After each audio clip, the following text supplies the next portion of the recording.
AP మంత్రి నారాయణ రెండో కుమార్తె సరణి రచించిన మైండ్ సెట్ షిఫ్ట్ పుస్తకాన్ని ఆవిష్కరించారు సీఎం చంద్రబాబు. మెగాస్టార్ చిరంజీవి విజయవాడలో ఈ కార్యక్రమం ఘనంగా జరిగింది.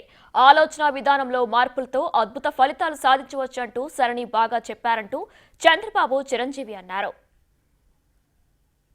చంద్రబాబు నాయుడు గారు కూడా చిన్నతనం నుంచి కాలేజీ రోజు నుంచి నాయకత్వ లక్షణాలతోటి అక్కడ నాయకుడుగా కాలేజీలో ఉంటూ అక్కడి నుంచి తనకి ఇష్టమని ఈ ఫీల్డ్లో రాణించాలి, నా రాష్ట్రానికి సేవలు చేయాలి, ఇక్కడ ఏమైనా సరే అవ్వాలి అనే అకుంఠిత దీక్షతో అయ్యారు.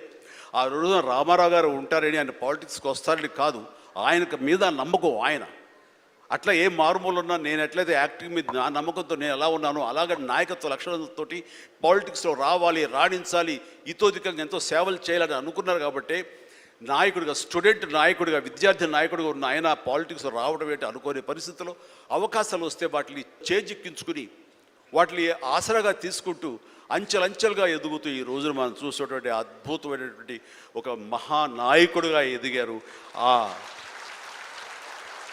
ఆయన దిశానిర్దేశంలో, ఆయన నాయకత్వంలో హైదరాబాద్ దగ్గర నుంచి ప్రతి నగరం, అంటే ఫస్ట్ ఇండియాలో ఆఫ్టర్ బెంగళూరు మళ్ళీ అలాంటి ఐటీ నగరంగా, అంటే ఎంత విజనరీ అంటే ఫ్యూచర్లో ఇది డెఫినెట్గా ఈ రోజున మనం అనుకుంటున్నాం డిజిటలైజేషన్ ఆ రోజున అంత ఉధృతంగా లేదు, అలాంటి దాన్ని అవి తీరుతుంది ఆయన అన్నారే.